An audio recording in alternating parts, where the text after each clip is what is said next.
Welcome to vocab booster day 12। तो आज का हमारा पहला इडियम है jump on the band wagon.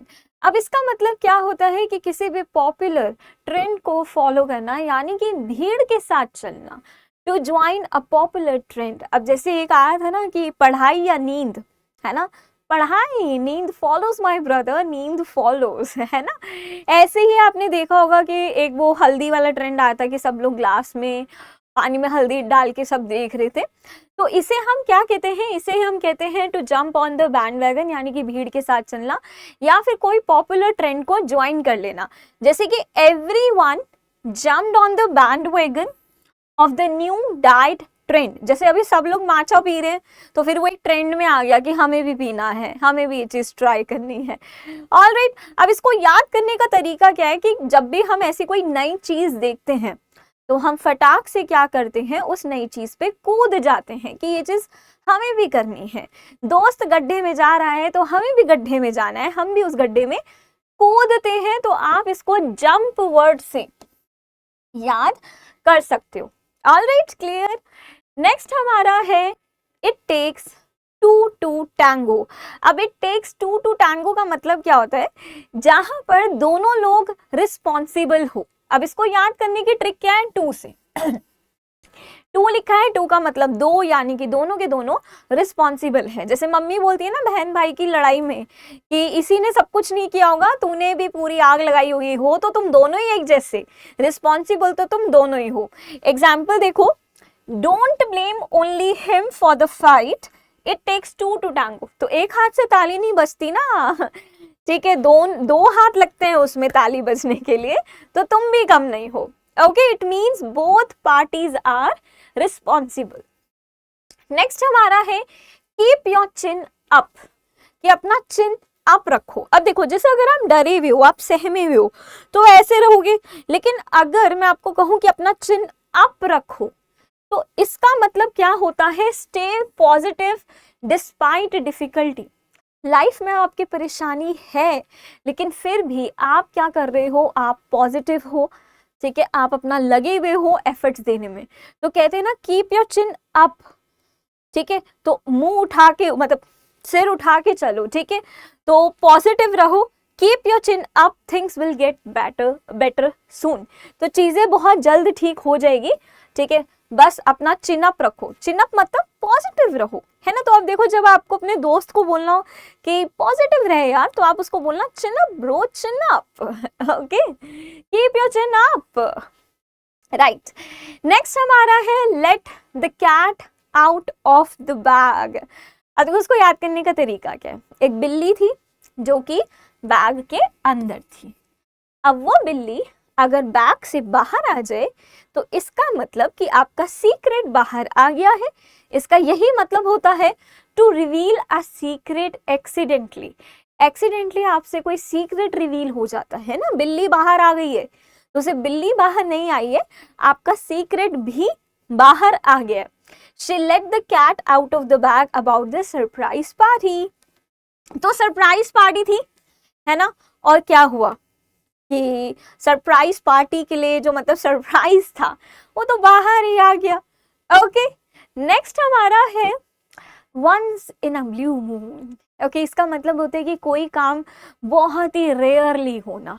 जैसे कि हम इंग्लिश पढ़ते हैं सीयूईटी के लिए, हाँ मैम हम पढ़ते हैं English once in a blue moon, यानी कि वेरी रेयरली, है ना। अब इसको याद करने की ट्रिक क्या है, याद करने की ट्रिक सिंपल सी है, वंस, वंस दिया हुआ है तो इसी से आप समझ जाओ, यानी कि जो चीज एक बारी हो रही है, जो चीज एक बारी हो रही है यानी कि वो चीज कम हो रही है, रेयरली हो रही है। For example, he visits his home town once in a blue moon. वो अपने होम टाउन जाता है once in a blue moon, यानी कि वेरी रेयरली, है ना। आप कुसुम मैम की क्लासेस अटेंड करते हो, yes, once in a blue moon, very rarely, है ना। चलिए, नेक्स्ट हमारा है ऑन द बॉल।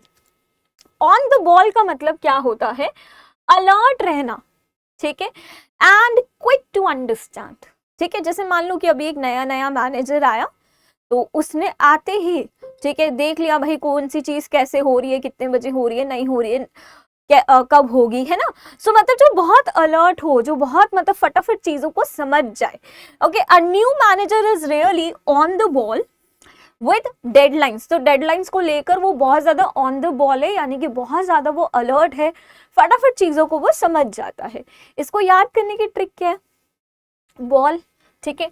अब जो बॉल होती है ना, अगर आपको बॉल कैच करनी है, समझ लो कि इंडिया वर्सेस कोई भी कंट्री चल रहा है, ठीक है, इंडिया का क्रिकेट मैच है एंड वहां पे जो प्लेयर्स हैं उनको कैच पकड़नी है। अब अगर आपको बॉल पकड़नी है तो आप अलर्ट रहोगे, आप समझोगे फील्ड को कि कैसी फील्ड है, कैसी फील्डिंग सेट कर रखी है इनकी।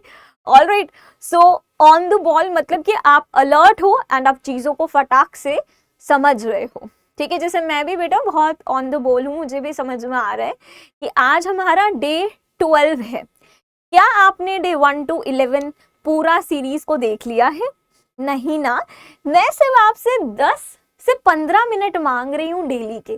सिर्फ 10 से 15 मिनट आप मैम को डेली दे दो, है ना, और हमारी ये सीरीज 7 बजे आ जाती है ना। 7 बजे आपको डेली एक नया वीडियो मिलता है। तो बस 10 से 15 मिनट मांग रही हूँ, अपने 10 से 15 मिनट लाइफ के प्रेशियस कीमती 10 से 15 मिनट मैम को दे दो, है ना, और अपना वो कैब एकदम अच्छा कर लो।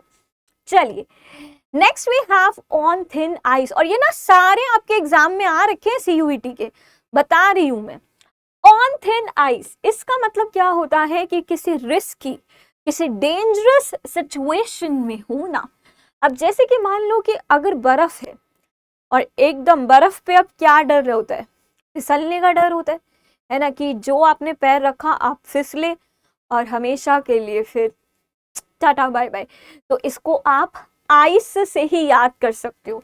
इवन आप चाहो तो इसको थिन आइस से ही याद कर सकते हो कि आप थिन आइस पर खड़े हो। तो अगर आप थिन आइस पर खड़े हो तो आपको डर है कि आप फिसल जाओगे, और यही इसका मीनिंग है। He is on thin ice, जैसे कि वो थिन आइस के ऊपर है with his boss after missing another deadline.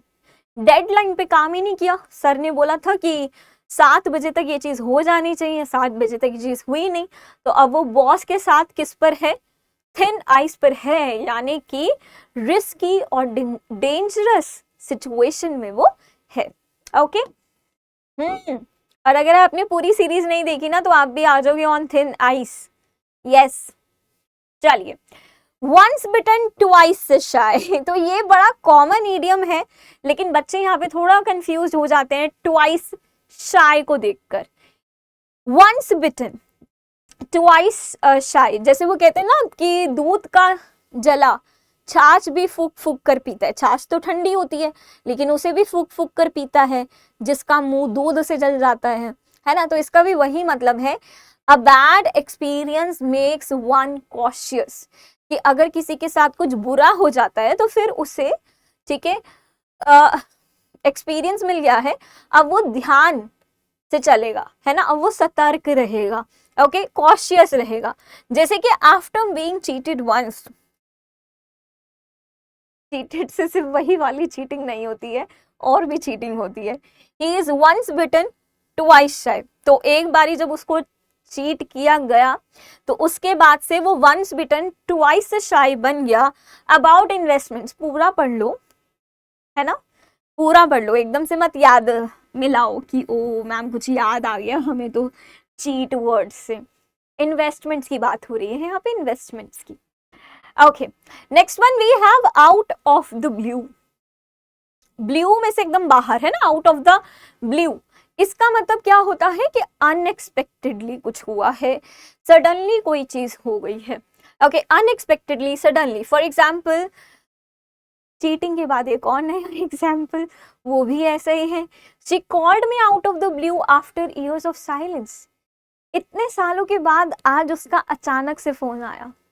अचानक से फोन आया ना तो तुम जान के फटाफट उस नंबर को ब्लॉक कर दो, ठीक है, क्योंकि सालों बाद आया है, जब तुम्हारी तरक्की हो गई है तो रख दो वापसी, ठीक है। आउट ऑफ द ब्लू मतलब अनएक्सपेक्टेडली, सडनली कोई चीज हो जाना।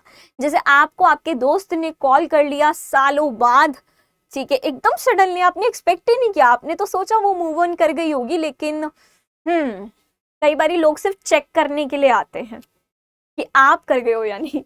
Okay, next one we have is peace of mind. Peace of mind का मतलब होता है to tell someone honestly what you think. किसी को सच सच बता देना कि आप क्या सोचते हो, राइट? या फिर आप ये भी बोल सकते हो खरी खोटी सुनाना। ओके, अब जैसे कि I gave him a peace of mind for being so late. वो इतना लेट आया तो इसके लिए मैंने उसे क्या किया, पीस ऑफ माइंड दिया। ठीक है, यानी कि मैंने उसे खरी खोटी सुना दिया, जो मैं उसके बारे में सोचती हूँ मैंने उसको साफ साफ बता दिया। ठीक है, तो इसे हम कहते हैं पीस ऑफ माइंड। अब इसको याद करने का तरीका क्या है, तो देखो माइंड वर्ड है, माइंड वर्ड मतलब हमारे जो दिमाग में चल रहा है। बहुत बारी ऐसा होता है कि हमारे दिमाग में जो चीजें चल रही होती है हम लोगों को मुंह पर नहीं बोलते हैं, है ना, लेकिन आपके दिमाग में जो चल रहा था आपने वो चीज उसको मुंह पे बोल दी। ठीक है, दैट मीन्स कि आपने उसको खरी खोटी सुना दी, आपने उसको जो जो आपके मन में था सब सच सच बता दिया, है ना, तो इसे हम बोलते हैं peace of mind. Alright, clear? चलिए, आप इडियम्स बहुत इजी थे, मीनिंग्स भी हो गए, सेंटेंसेस भी हो गए हैं, ट्रिक्स भी हो गई है। Now it's your turn. तो फटाफट से कमेंट सेक्शन में आपको सेंटेंसेस बनाने हैं। ठीक है, जो भी हमने आज के इस वीडियो में इडियम्स कवर किए हैं उनसे, और अगर आप चाहो तो आप मीनिंग्स भी लिख सकते हो, मतलब कुछ तो कीजिए ना, सेंटेंसेस लिखिए, है ना। अब बहुत से बच्चे मैं देख रही हूँ बोल रहे हैं मैम पीडीएफ, 10 तो वर्ड है हमारे, है ना, 10 तो मैं टोटल लेकर आती हूँ, उसमें आपको अपने हैंड रिटन नोट्स बनाने हैं। मैं आपसे क्या चाह रही हूँ कि आप लोग एक नोटबुक बनाओ प्यारी सी, है ना। अब 10 वर्ड्स का भी पीडीएफ सोचो, मैम का कितना दिल दुखेगा कि यहाँ पे ये बच्चे इतना भी नहीं कर रहे हैं, है ना। सिर्फ 10 तो वर्ड्स है, एक प्यारी सी अपनी नोटबुक बनाओ, ठीक है, और उसके अंदर डे वाइज, जैसे डे 1 यहां पर डेट लिखो, ठीक है, यहां पर आप अपना इडियम लिखो, ठीक है, यहां पे मीनिंग लिखो,